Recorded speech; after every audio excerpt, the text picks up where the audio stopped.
그의 손이 하는 일은 진실과 정의이며 그의 법도는 다 확실하니 영원 무궁토록 정하신 바요 진실과 정의로 행하신 바로다. 여호와께서 그의 백성을 속량하시며 그의 언약을 영원히 세우셨으니 그의 이름이 거룩하고 지존하시도다. 여호와를 경외함이 지혜의 근본이라. 그의 계명을 지키는 자는 다 훌륭한 지각을 가진 자이니 여호와를 찬양함이 영원히 계속되리로다. 아멘.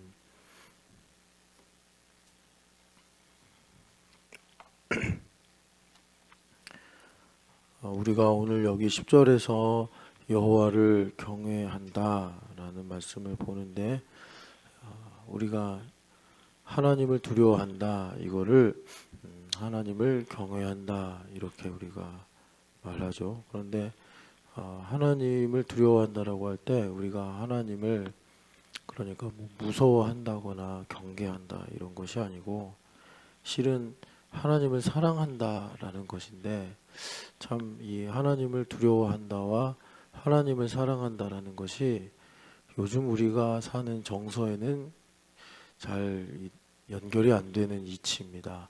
그러니까 사랑한다 그러면 뭔가 친밀하고 다정하고 따뜻하고 부드럽고 또 나에게 위로를 주고 나를 격려하고 이런 이미지들이 우리 안에 많이 있는데, 이 성경은 하나님을 사랑한다라고 할 때 어떻게 보면 제일 본질적으로 그리고 제일 먼저 하나님을 두려워하는 것, 이것을 우리에게 말씀하고 있어요. 그러니까 참 우리가 이제 기독교인으로서 살아가면서 하나님을 사랑한다. 그런데 이게 그러니까 내가 말하는 사랑하고 하나님께서 말씀하시는 사랑하고 참 이 큰 간극을 가지고 있구나, 이걸 우리가 짐작할 수 있습니다. 그래서 하나님을 경외한다. 왜 하나님을 사랑하는 것을 하나님을 두려워하는 것으로 말하나? 그러니까 우리가 뭐 남녀가 사랑한다 그럴 때 서로가 서로를 두려워한다 이렇게 말하지 않죠. 부모나 또 이제 부모와 자식 관계에서도 공경한다라고는 하지만 요즘 부모들이 아이들이 부모를 두려워하게 만드는 걸 별로 원하지 않죠. 오히려 그거를 뭔가 좀 뭐 인격을 훼손하고 또 아이들을 억압하는 그런 느낌으로 생각을 많이 하죠. 여호와를 경외한다. 왜 하나님을 사랑하는 것을 경외한다라고 말하냐면, 우리는 피조물이고 하나님은 창조주시고 우리는 죄인이고 하나님은 구원자이시기 때문입니다. 그래서 우리가 이 경외가 빠진 채로 하나님을 사랑한다라고 그러면 하나님을 우상 숭배로 섬기는 거죠. 우상 숭배로 섬긴다는 건 뭐냐면 나의 필요, 나의 기준, 나의 생각에 따라 하나님을 믿는다. 그러니까 결과적으로는 이제 하나님이라는 구체적인 대상보다 내가 가지고 있는 느낌이나 경험, 지식, 이것이 우선되기 때문에 하나님을 내 마음대로 말하자면 주조하는 겁니다. 아론이 이스라엘 백성들이 요구했잖아요. 우리를 애굽에서 인도해낸 여호와를 보여달라. 애굽이 아니라 모세가 시내산으로 40일 동안 가 있는 동안 그들이 모세가 눈앞에서 사라지니까 두렵고 걱정돼서 그런 것이 아니라 그러니까 그들의 욕망이 그렇게 이제 나타난 것입니다. 그럴 때 아론이 주조했죠. 금을 달라고 그래가지고 금 송아지를 만들었던 거죠. 그러니까 이게 이제 애굽의 정신인데, 이 세상의 정신은 나의 필요와 나의 어떤 뭐 바램을 따라서 하나님을 내 뜻대로 주조해서 이것이 여호와다, 이것이 내가 믿는 하나님이다. 그래서 욥이 새 친구들도 참 잘못했지만 이 새 친구들보다 더 심각하게 하나님께서 다루신 이유는, 욥은 틀린 것이 없는데 틀린 것이 없는 그런 모든 욥의 경험과 생각을 가지고 하나님을 주조한 겁니다. 하나님을 그 틀에 가둬버렸기 때문에 그렇게 욥에게 일파만파로 큰 재앙이 닥치는 것을 성경에서 우리에게 보여주고 있죠. 그래서 하나님은 창조주시고 우리는 피조물이고, 이제 그런 것들을 우리가 잊어버렸단 말이에요. 죄의 시작을 보면은 하와가 왜 선악과를 먹었냐면 하나님처럼 되려고 먹었다, 이렇게 성경에서 말씀해요. 그러니까 우리가 죄성을 가지고 살면 계속 내가 하나님처럼 되려고 하는데, 하나님처럼 되려고 하는 건 뭐냐면 그러니까 나 중심으로 사는 거죠. 그런데 우리는 이제 죄에서 구원받아 가지고 하나님을 섬기는 백성이 됐는데, 죄의 흔적이 남아서 내가 깨어있지 않으면 나도 모르게 과거의 습관으로 돌아가 가지고 하나님을 내 틀에 내 식에 가두려고 하더라라는 것입니다. 그래서 이 문제는 아주 미묘하고, 그리고 우리의 어떤 힘이나 우리의 지식을 가지고 바꾸거나 개선할 수가 없는 영역이에요. 그래서 예수님께서 아예 우리 안에 들어오셔서 이 모든 것을 뿌리부터 새롭게 하셔서 우리로 이제 자유케 하신다, 성경에서 말씀하는 거예요. 그래서 우리를 자유케 하신다라는 것은 정확하게 말하면 정확하게가 아니라 다른 말로 말하면 우리 안에 계신 하나님을 자유롭게 해드린다, 이겁니다. 그러니까 내가 나의 틀에, 뭐 말하자면 이맘때쯤에 이런 일이 됐으면 좋겠다라고 나도 나름대로의 기대나 생각을 가질 수 있잖아요. 그런데 우리 하나님은 내가 꼭 그런 기대와 생각을 가지고 있으면 틀림없이 그걸 깨뜨리십니다. 왜냐하면 그대로 하나님께서 우리의 바람대로 일을 해주시면 우리가 하나님을 또 편의대로 이렇게 대하려고 하는 습관이 금방 생겨요. 그렇기 때문에 하나님은 이렇게 우리와 함께 하시면서 일을 하실 때 내가 기대하는 뭐 때라든지 내가 예상하는 방식이라든지 뭐 그런 것들을 전혀 주님은 그러니까 무시하시듯이 허무시면서 하나님의 뜻을 이루심으로 내 안에 구원을 베풀어 주신다라는 거죠. 그래서 우리가 하나님을 사랑한다. 이 사랑하는 거는 사실 상당한 영적인 일인데 이것이 요즘에 그러니까 나를 위해 사랑한다고 말하잖아요. 그러니까 우리가 예수님을 믿고 기도하면서 성령 하나님으로 충만하면서 항상 이 부분에 대해서 깨어 있어야 돼요.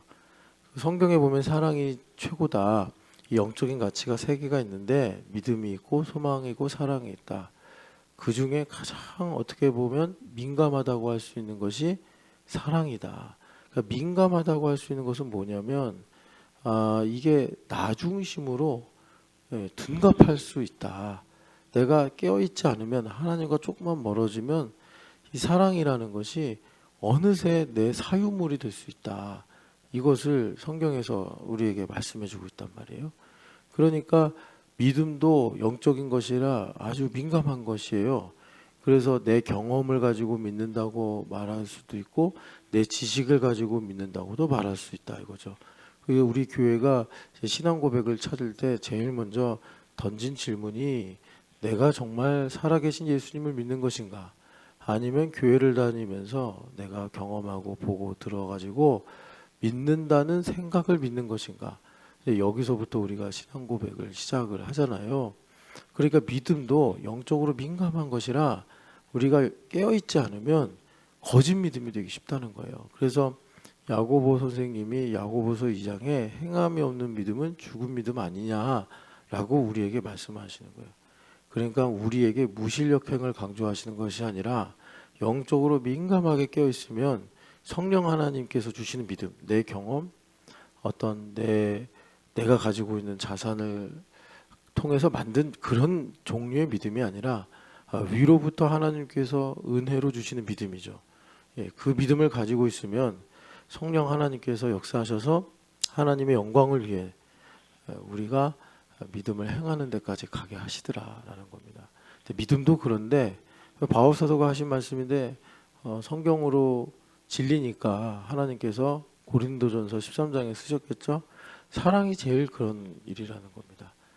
내가 사랑한다고 그러면서 사랑하지 않는데 사랑하는 줄로 착각하게 만드는 것이 이제 우리가 말하는 사랑이다. 그래서 영적인 감각이 있어야 되고 이 영적인 감각을 구약 성경에서 다른 말로 경외다. 우리가 스피리추얼 해가지고 이 말세지말에 많은 사람들이 이 현실에 매몰되고 있단 말이에요. 여러분들은 어떻게 접하고 있는지 모르겠는데 사실 우리 교회는 우리가 만약에 정치적 발언을 할 거면 하나님 나라 당이 돼서 정치적 발언을 해야 된다. 우리 예수님은 어떤 가치보다 높으신 분이기 때문에 우리가 세상에서 말하는 정치색을 띠는 것은 예수님을 모욕하는 거다. 이렇게 해서 우리 교회에서는 별로 그 얘기 안 하죠. 근데 여러분도 아시겠지만 이번에 여러 가지 사건으로 기독교가 전면에 나섰잖아요. 그 전면에 나선 기독교가 또 보수 기독교란 말이에요. 보수 기독교인들이 웬만하면 정치색을 띠거나 발언을 안 했는데 이번에는 막 적극적으로 해가지고 모르겠어요. 이후에 이것이 학습이 돼서 더 자주 이런 일이 있을지 아니면 더 깊이 성찰해서 과연 보수적인 기독교인들의 정치 참여는 어떻게 해야 되는가로 나갈지는 모르겠는데 여하튼 간에 지금까지 지나온 이런 일들을 보면은 기독교가 그닥 영적이진 않았다.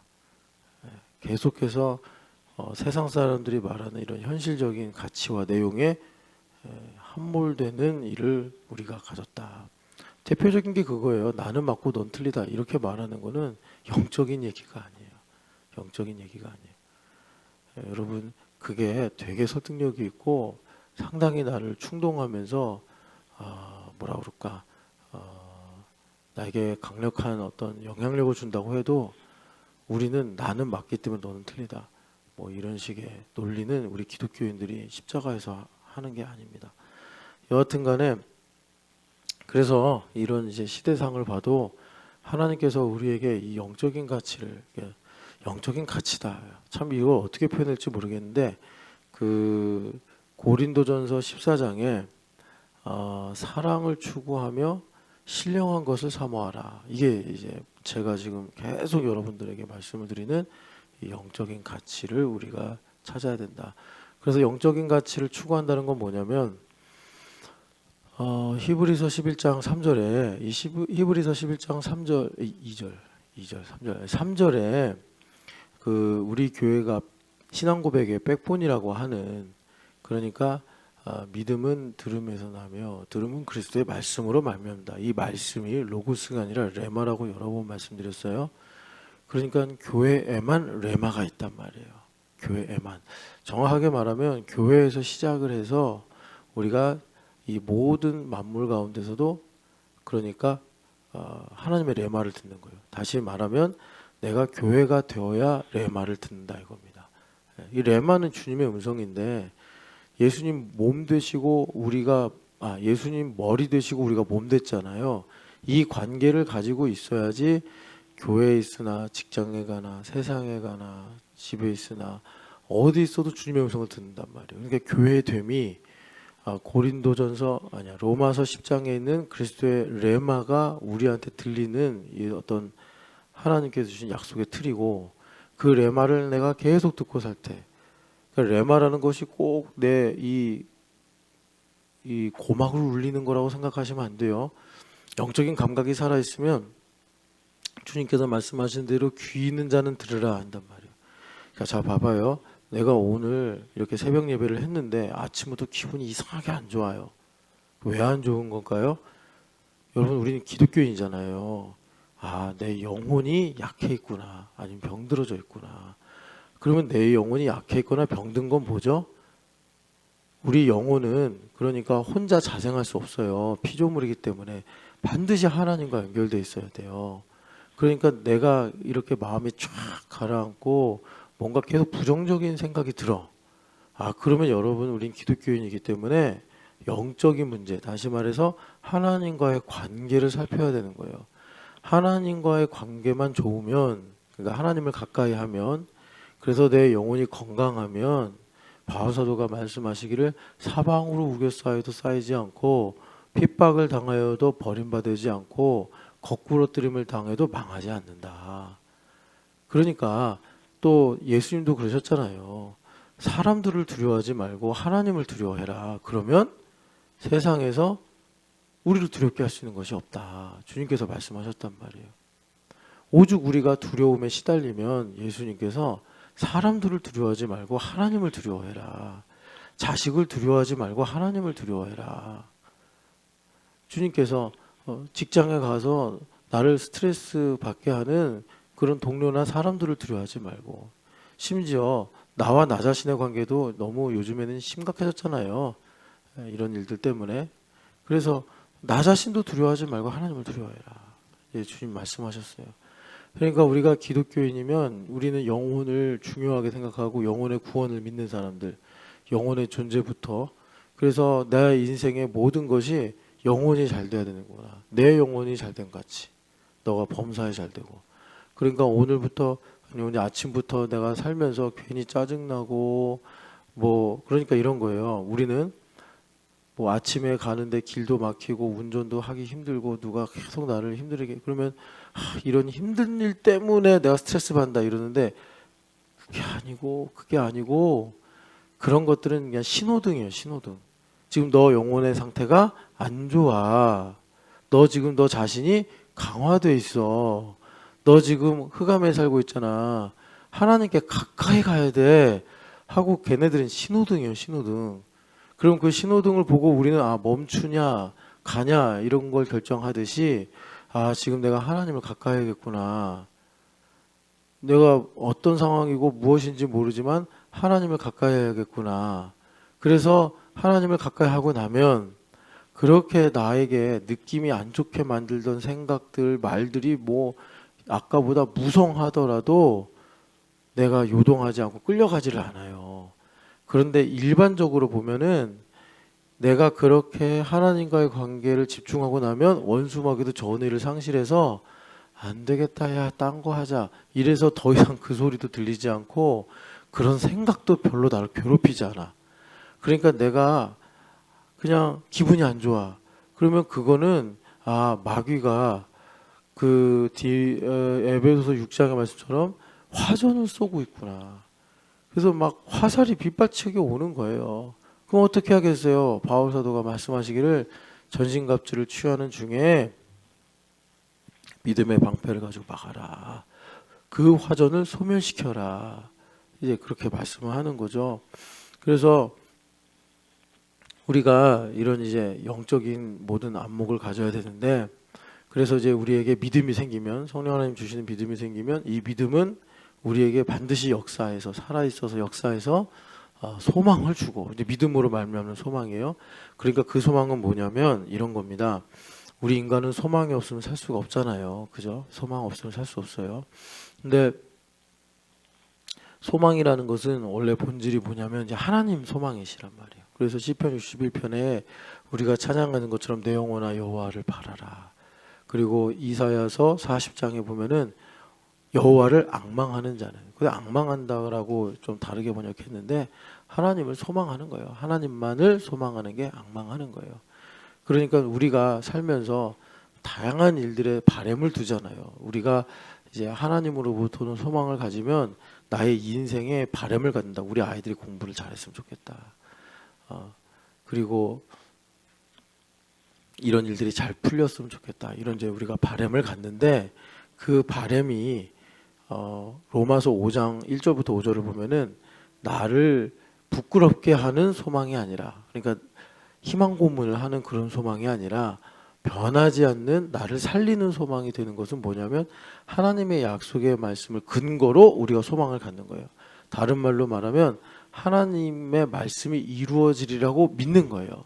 하나님의 말씀이 이루어지리라고 믿을 때 정말 나의 영혼을 살리는, 그러니까 오점이 없는, 어떤 이 블랙코드가 없는 그런 소망을 내가 가지고 살아서 이제 우리에게 하나님께서 이제 믿음으로 살아가게 하는, 행하게 하는 이런 일들이 이루어주신다.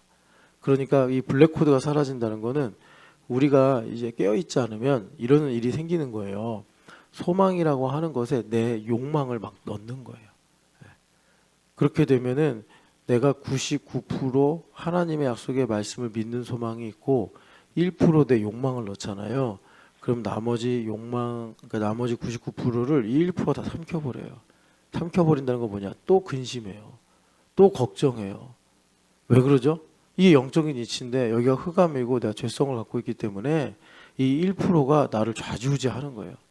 그냥 아주 사소한 건데도 확 기분이 안 좋아지는 거예요. 이런 게 이제 영적인 기류라는 거예요. 그래서 우리가 영적인 이 가치를 가지게 되면은 어떻게 되느냐? 그러니까 믿음은 바라는 것들의 실상이에요. 리얼리티라는 거 아닙니까? 그러니까 이 리얼리티란 뭐 구체적으로 말하면 우리 안에 살아계신 예수님이고, 또 현상적으로 말하면 그 모든 보이는 것 이면에 이런 모든 것들이 가능하게 하는 뭐 하나님의 말씀, 이렇게 이제 우리가 말할 수 있겠죠. 그래서 히브리서 11장 3절에 자, 사랑을 추구하며 신령한 것들을 사모하라. 그리고 특별히 방언보다 예언하기를 힘쓰라. 이렇게 이제 이 영적인 세계가 어떤 건지를 바울 사도가 말씀하시는데, 그러니까 우리가 신령한 것들을 추구한다는 것은 이렇게 말할 수 있습니다. 눈이 열려서 우리에게 늘 보이는 현상에 주목하는 것이 아니라 그 이면에 있는 영적인 배경을 보는 거다. 그것을 하나님의 말씀으로 지어진 줄을 우리가 안다. 히브리서 11장 3절에 그러는데 거기서도 레마예요. 하나님의 말씀이. 그러니까 하나님의 말씀이 이 모든 만물이 하나님의 말씀으로 지어진 줄을 안다. 그것을 지어진다라고 할 때 그건 창조하셨다라는 게 아니라 다스린다라는 말씀이 맞아요. 그러니까 하나님의 입에서 나온 레마가 지금 나를 둘러싼 모든 현상을 다스리면서 하나님께서 뜻하신 바를 이루어가고 있는 이치를 믿음을 가진 사람, 눈이 열린 사람은 보고 깨닫게 된다. 이렇게 이제 신령한 것을 추구하라라는 말씀을 주님께서 히브리서 11장 3절로 주신 거예요. 이런 영적인 감각을 갖는 것을 오늘 말씀에 여호와를 경외하는 것이다. 이렇게 우리에게 말씀하는 거예요. 그러니까 우리가 보이지 않는 하나님을 사랑하려면 여러분, 우리가 하나님을 무슨 촉감으로 느낄 수 있거나 시각으로 느낄 수 있거나 그런 분이 아니잖아요. 하나님을 보고 하나님은 아름답다. 물론 하나님 만드신 자연이 그런 것을 우리에게 반영해 주지만 그것도 한계가 있단 말이에요. 그러니까 우리가 영적인 감각이 있어야 우리가 보이지 않는 하나님을, 만질 수 없는 하나님을 마치 보듯이 만지듯이 실감하면서 우리 하나님을 섬기고 사랑하는 이런 일들이 이루어지게 되더라. 주님께서 우리에게 말씀하신다는 거죠. 그래서 우리가 이 경외하는 말씀을 이제 최초로 우리에게 구체적으로 말씀하신 성경 본문이 창세기 22장인데 아브라함 스토리를 가지고 하나님께서 말씀하셔요. 아브라함.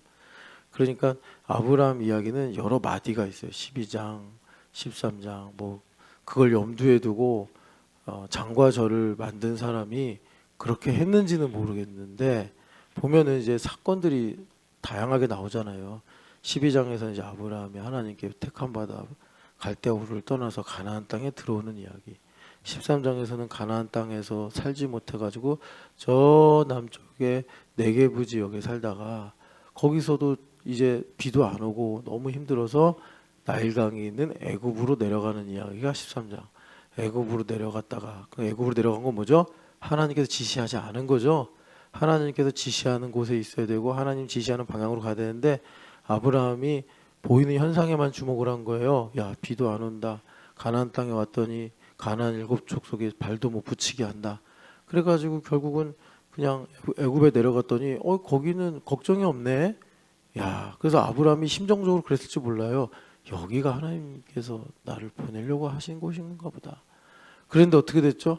그냥 사라 뺏기고 완전히 그냥 산통 깨지고 하나님께서 극적으로 구조해 주셔서 다시 여기가 있을 때가 아니구나. 하나님 지시한 곳이 아니었구나. 큰 깨달음을 얻는 거죠. 그러니까 뭐냐면 그동안은 어떻게 보면은 다른 이견 없이 그냥 하나님 지시하는 곳으로 하란에서부터 가나안 북부로, 가나안 북부에서 세겜으로, 세겜에서 베델과 아이 사이로, 베델과 아이 사이에서 결국은 있을 데가 없어가지고 이제 브엘세바가 있을 예정인 네게부 지역으로 이렇게 이제 아브라함이 쭉 내려왔단 말이에요. 네게부 지역을 가봤는데 거기는 최소 강수량 200mm예요. 1년에. 여러분 여름에 한번 비 왔다 하면 우리 100mm 오잖아요. 그러니까 비가 되게 안 오는 곳이에요. 그러니까 거기서 어떻게 양과 소를 키우고 어떻게 농사를 짓습니까? 불가능한 일이죠. 불가능한 일은 아닌데 어려운 일이죠. 그런데 기근이 드니까 아니 뭐 아브라함이 아무리 조금 믿음이 좋았다 하더라도 견디지 못하는 거예요. 그래서 애굽에 내려갔다가 아주 호되게 당하고 다시 올라오게 되죠. 거기서 아브라함이 아 하나님 지시하는 곳에 있어야지 사는구나. 내가 눈에 보이는 대로 가면 안 되는구나. 해가지고 13장에 올라와서 이제 롯하고 헤어지죠. 롯하고 헤어지고 그리고 14장에 큰 전쟁이 났는데 롯이 잡혀가는 바람에 그놈 구조한다고 데려갔다가 그 모든 상황 자 봐봐요. 이것도 되게 신기해요. 그러니까 아브라함이 가나안 땅에 있었는데 이 가나안 땅은 그러니까 여러 이제 부족 국가로 모여 있는 그 영역 그 땅이잖아요.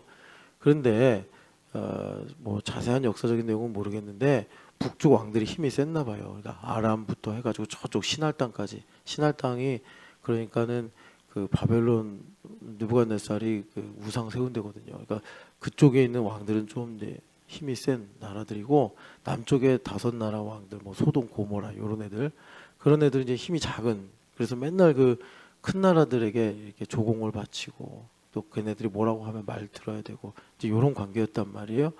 그런데 뭔가 좀 정세가 바뀌었는지 이 남과 북 이 왕들이 전쟁을 했네.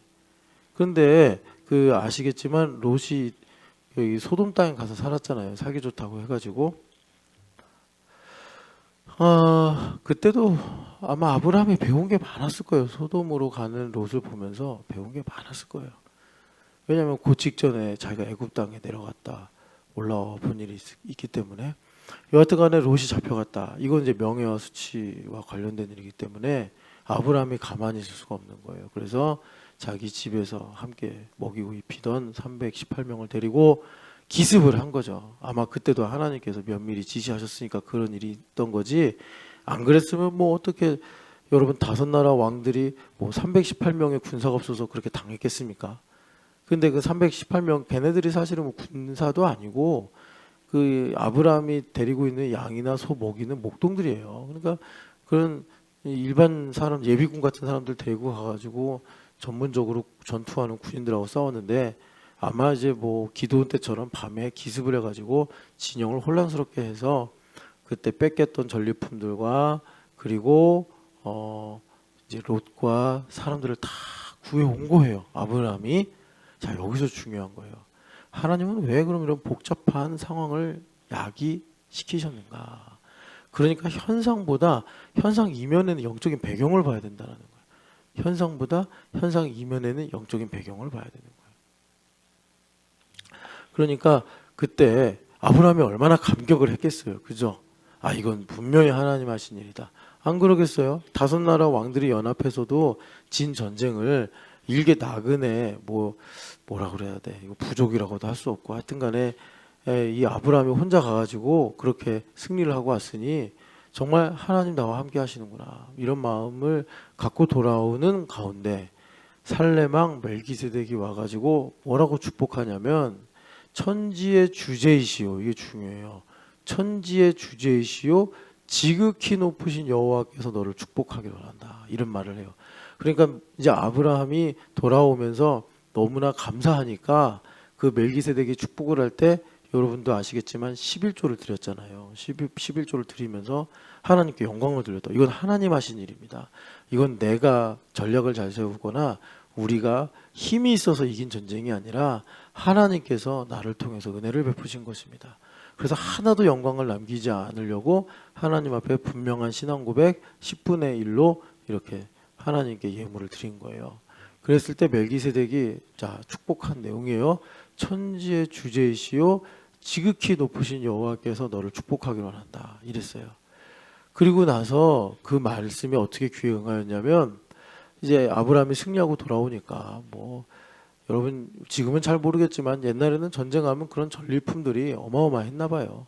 근데 소돔 왕이 참 자존심 상하고 부끄럽겠죠.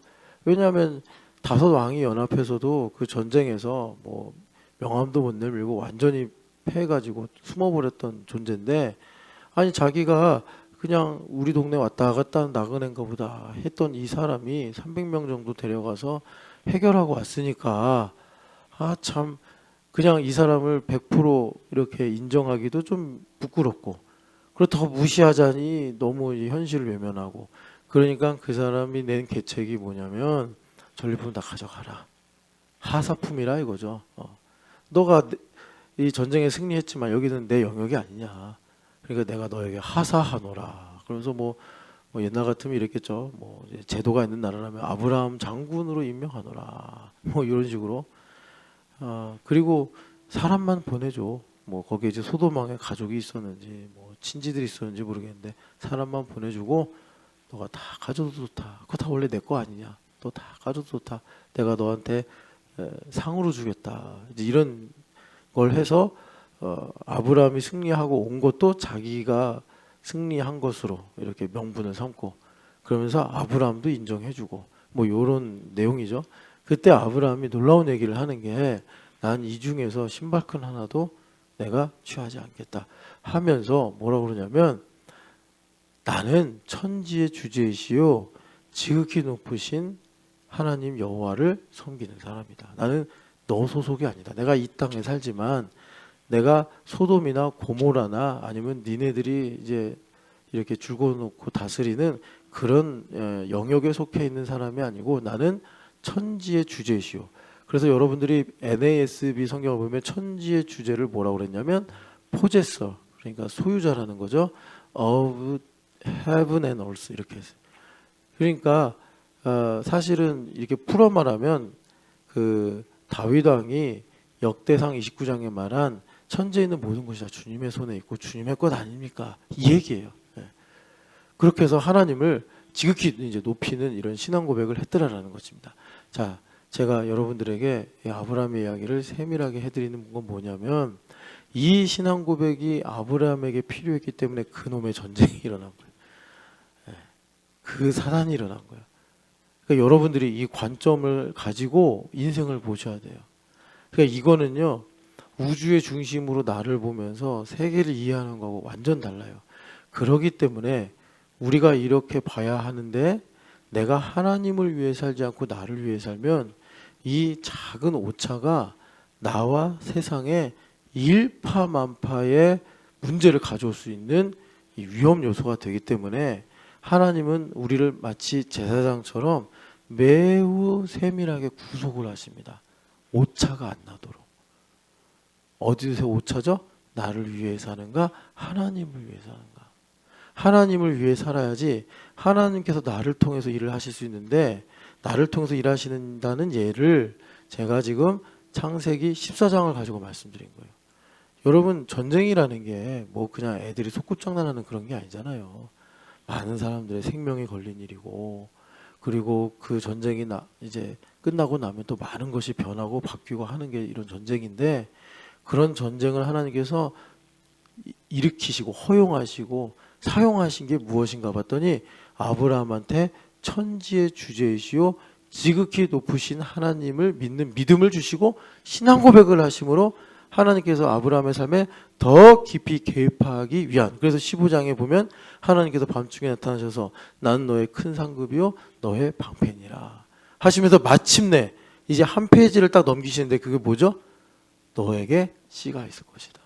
이제 그 말씀 하시는 거예요. 너에게 씨가 있을 것이다. 그리고 두 번째 장으로 가야 되는데 거기서 뭐가 걸리죠? 사라의 말을 듣고 이스마엘을 낳는 바람에 13년을 그냥 시커먼 아궁이 같은 데 들어가서 아브라함이 인생을 또 한 번 13년 보내고 만단 말이에요. 그리고서 아브라함이 하나 배운 게 뭐죠? 아까 전에 애굽에 내려가서 배운 거는, 야, 하나님 지시하지 않았는데 내가 살려고 살 방법을 선택하고 그래가지고는 내가 살 수가 없구나. 내가 어디 있든지 어떤 상황이든지 무조건 나에게 살게 하는 것은 하나님께서 지시하시는 대로 가는 거구나. 내가 갈 때 우리 땅에 들었던 그 말씀이 이 뜻이구나 해가지고 그냥 이 피부에 닭살이 돋게 전율이 막 이게 임하면서 깨달았는데, 이제 두 번째는 그런 느낌은 아니었겠지만, 사라의 말을 듣고 이스마엘을 낳아놓고서 13년 동안 그냥 아무 일도 없는 거예요. 여러분 이런 느낌 아세요? 아무 일도 없는 거예요. 아무 일도. 이거 되게 힘듭니다. 하나님 뭐 나타나셔서 꾸중이라도 하시면 아브라함 할아버지가 아이고 참 뭐 저를 불쌍히 여기시고 뭐 이스마엘 불쌍히 여기시고 하갈 불쌍히 여기시고 좀 저 사라 좀 진정시켜 주시고 그러겠는데 여러분 하나님께서 너무 힘들고 너무 내가 인생이 메마른데 아무 일도 안 하시는 13년을 보낸 거예요. 우리가 그렇게 하면 말라 죽을지도 몰라요. 근데 그 이후에 이제 하나님께서 전격적으로 나타나셔서 99세 때 나는 전능한 여호와라 너는 내 앞에서 행하여 완전하라 하시면서 이제 할례의 은혜를 베풀어 주시죠. 자, 그러니까 무슨 말이냐면 하나님께서 이런 모든 일을 하실 때 하나님께서 통치하고 다스리신단 말이에요. 우리는 그런 세계 속에 살고 있는 거예요. 지금 트럼프가 관세 전쟁을 일으키고 거기에 맞대응하면서 지금 중국이 맞불을 놓잖아요. 뭐 이것이 사실 우리는 전문가처럼 많이 이해도 안 되고 그냥 헤드라인 정도에서 대강 이해하면서 야, 미국이 이거 금리라는 게 이렇게 무서운 거구나. 미국을 꼼짝 못하게 만드는구나. 지금 미국의 그러니까 금리가 엄청 올라간다는 건 국채 가치가 떨어진다는 건데 이 국채 가치가 왜 떨어지겠어요? 지금 딱 정확하게 그냥 가능성 세 개를 말하는데 제가 볼 때 세 번째가 제일 높은 가능성이에요. 중국이 그냥 미국 국채를 막 시장에 내놓는 거예요. 그래서 예, 작년만 해도 1조 몇천억 정도의 국채가 있었는데 중국이 미국 국채를 지금 7천만 정도로 1조 그러니까 7천억 맞나 하여튼 단위에서 약해가지고 제가 하여튼 그 단위가 바뀌었어요. 예, 그 자릿수가 하나 줄어들었다고 미국이 정신 못 차리는 거예요. 왜냐하면 걔네는 모기지 뭐 다 걔네들 사회가 렌트해서 이자 내고 사는 사회잖아요. 미국이. 그래서 자본주의 노예라니까요. 우리나라도 좀 점점 그렇게 되긴 하는데 그래서 여러분 참 정말 물질의 청지기를 살려면 이거 잘 정리하셔야 됩니다. 여하튼 간에 그래서 꼼짝 못하는 거예요. 트럼프가 장담하다가. 그래서 지금 완전히 치킨 게임으로 들어가서 중국의 어제 한 번 더 언제까지 버티나 보자 이러고 있는 거고 미국도 마찬가지고. 그런데 이런 모든 일들이 사실은 나를 가르치시려고 하나님께서 하시는 거라. 그렇기 때문에 우리가 정말 늘 점검해야 될 게 뭐냐면 내가 복을 받은 사람으로서 하나님 그러시잖아요. 천하의 만민이 너를 통해 복을 받는다 그러시잖아요. 그러니까 내가 복을 받은 사람으로서 내가 하나님을 위해 사는가? 내 생각과 감정과 느낌의 나침반이 우리 주 천지의 주제이시요 지극히 높으신 하나님을 향하여 있는가? 아니면 이 나침반이 뒤집어져 가지고 그냥 나를 위해 살고 있는가 내가 지금 우리가 항상 성령 이거는 성령 하나님만 잘 아시고 또 우리를 잘 가르쳐 주실 수 있는 거예요. 그래서 여러분 항상 이 새벽에 우리가 뭐 이렇게 깨겠습니까? 하나님을 위해 살기 위해서 깨어 있는 거죠. 우리는 그냥 조금만 간극이 생기고 그러면 금방 미련해지기 쉬워요. 그리고 여러분 우리가 신앙생활을 오래오래 하면서 하나님을 깊이 하면 깊이 알면 알수록 여러분 이거 꼭 아세요? 미련해지기가 참 쉽다. 왜냐하면 그만큼 영적인 이런 뭐라 그럴까 이 실체가 옛날에 이강호 목사님 표현하셨는데 마이너스 3천도에서 플러스 3천도로 왔다 갔다 한다. 그러니까 제사장들은 그래요. 평민들은 한 영하 10도에서 영상 10도 왔다 갔다 해. 그러니까 좀 컨디션이 안 좋은 날, 영적인 상태가 안 좋은 날도 별 문제가 없어요. 그런데 하나님께서 여러분 우리를 제사장처럼 대하시면 마이너스 3천도씨에서 플러스 3천도씨 왔다 갔다 해요. 그러니까 우리는 항상 뭘 잘 알아야 돼요. 우리가 복된 가운데 살아야 될 거 아닙니까? 그러니까 항상 하나님을 위하여 이것이 이제 하나님께서 이 경외를 가지고 아브라함을 가르칠 때 사실 하나님께서 무슨 전략을 쓰셨냐면 습관이 되게 해버리는 전략을 쓰셨어요. 우리 그렇게 돼야 돼. 하나님을 위해 사는 게 습관이 돼야 돼. 습관이 되고 익히 오랫동안 알고 지내서 상식이 돼버려야 돼. 그래서 특별히 내가 머리를 굴리지 않아도 이상한데 그건 이런 이 분별력이 생겨야 돼요. 그래야지 하나님께서 나를 통해서 이제 아브라함의 영적 상속자가 돼가지고 후손이 돼서 하나님 나라의 이 백성으로 살게 하는 이 경외의 영을 우리에게 부어주시는데 자, 이 영적인 감각이 그러니까 어떻게 오는가?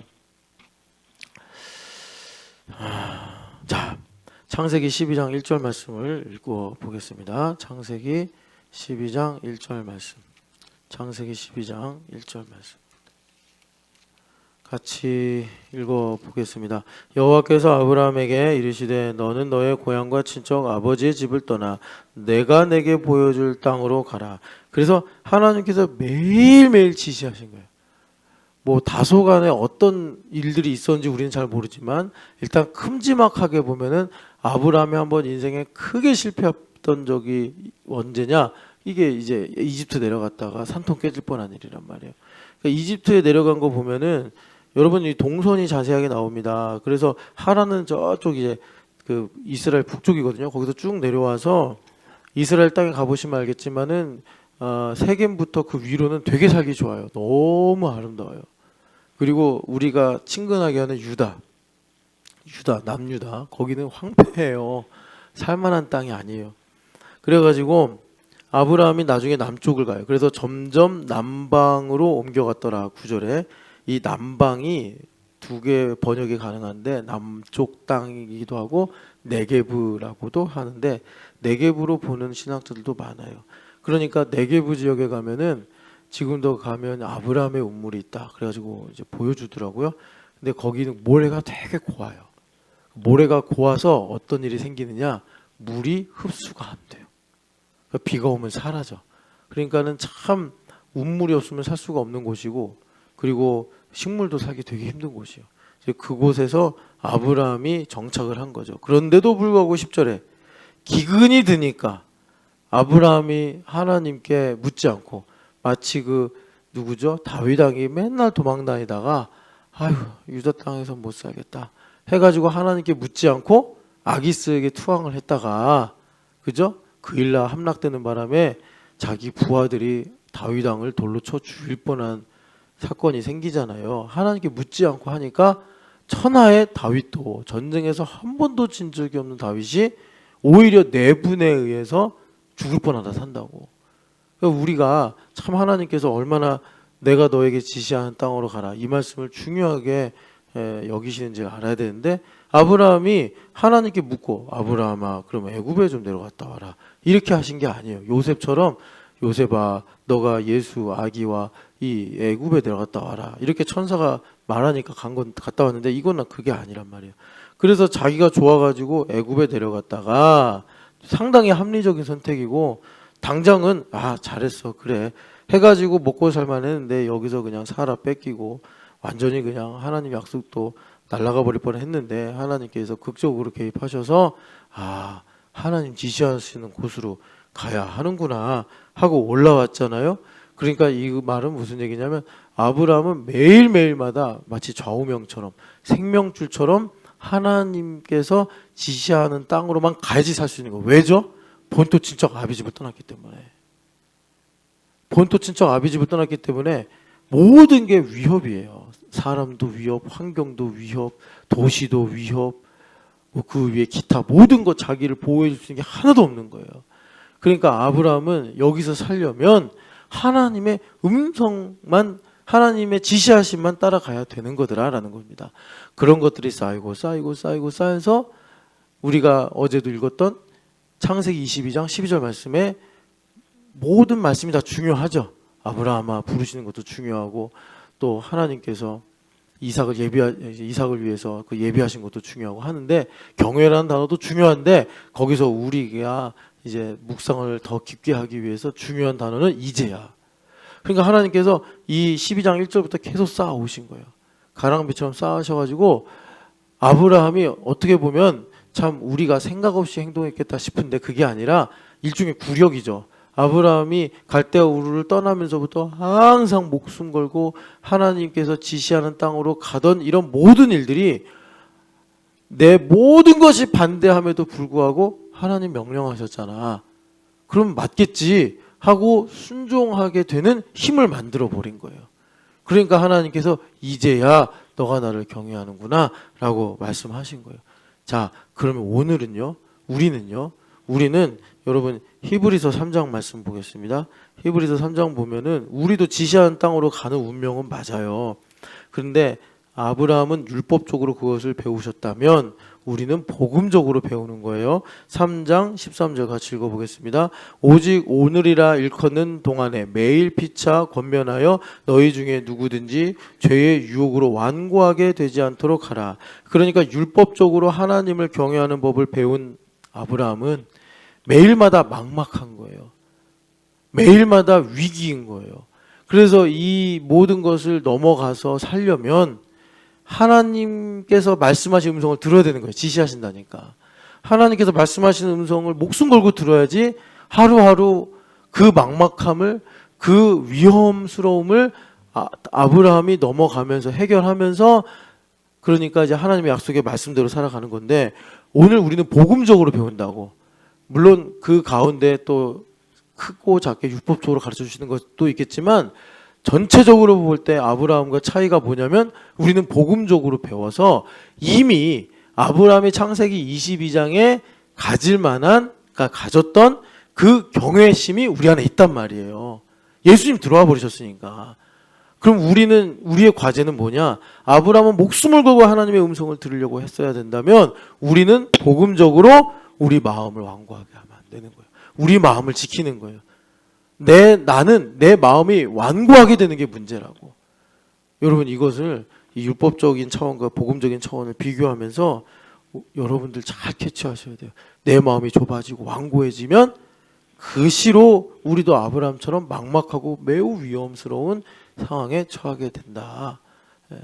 그래서 그거는 이제 이거죠. 아브라함이 율법적으로 배운 거는 동으로 갈지 서로 갈지 뒤로 갈지 앞으로 갈지 알 수 없고, 자기가 임의대로 애굽으로 내려갔다가 완전히 그냥 죽을 뻔하고 돌아온 것처럼 그런 위험이 있다면 우리는 마음이 완고해질 때 말하자면 정죄를 받는 거죠.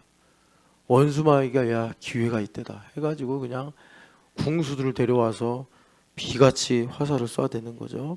그래서 아브라함과 우리의 공통점은 이제 뭐냐면, 하나님께서 아브라함은 하나님께서 창세기 22장에 이제 여러분 1절 읽어보면은 그날 후에 하나님께서 아브라함을 시험하셨다. 그래요. 이 시험한다는 것은 아브라함을 하나님께서 믿지 못해서 테스트했다는 것이 아니라 아브라함 안에 있는 믿음을 입증하시기 위해서 은혜를 베푸셨다. 이렇게 이해를 해야 되는데, 그거는 여러분 모리아산 반석에 간 거 그냥 한 번으로 끝났어요. 그죠?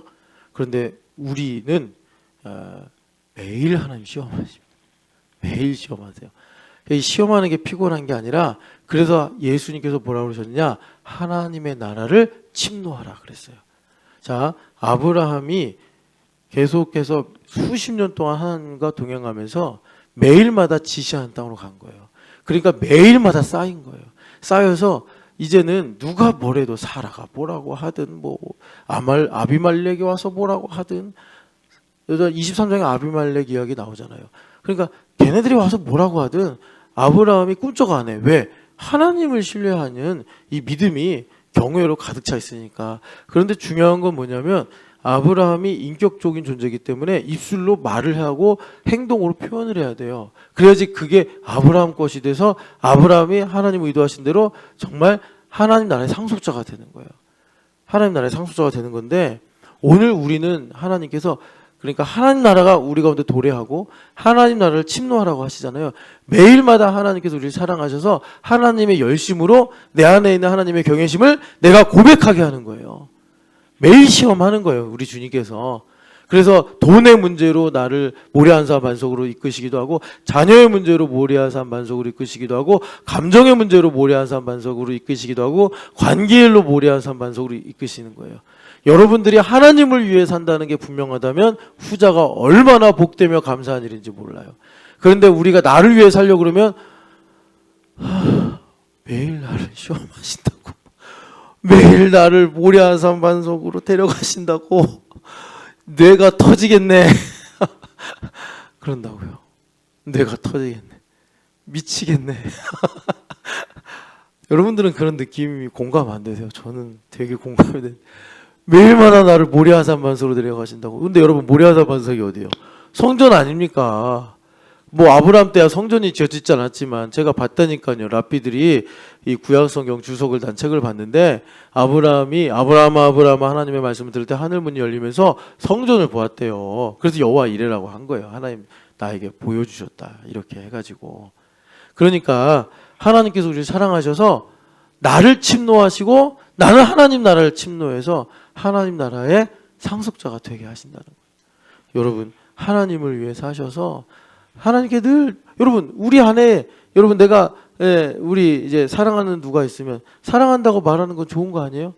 내가 널 얼마나 사랑하는지 표현하고 뭐 또 선물도 하고 또 여러 모양으로 뭐 할 수 있잖아요. 그게 이상하고 힘든 겁니까? 그거 피곤해지면 이건 이제 끝난 거죠. 근데 마찬가지예요. 하나님 사랑을 고백하게 하시는 거예요. 하나님께서 모래한산 반석을 이끄셔서 하나님은 무엇과도 비교할 수 없는 분입니다. 하나님은 천지의 주제이십니다. 하나님은 변하지 않는 나의 반석이십니다. 하나님께서 그렇게 우리에게 믿음의 고백을 할 수 있도록 우리 인생의 은혜를 베풀어 주신다라는 것입니다. 그래서 여러분 이렇게 우리 하나님께서 나로 하나님 나를 침노하게 하시고 나를 시험하게 하셔서 우리에게 뭘 이루시느냐. 그러니까 이거예요. 정리를 하면 우리 안에 예수님 계시잖아요. 성령 하나님 충만하게 계시고 그래서 우리 안에 늘 믿음을 주신단 말이에요.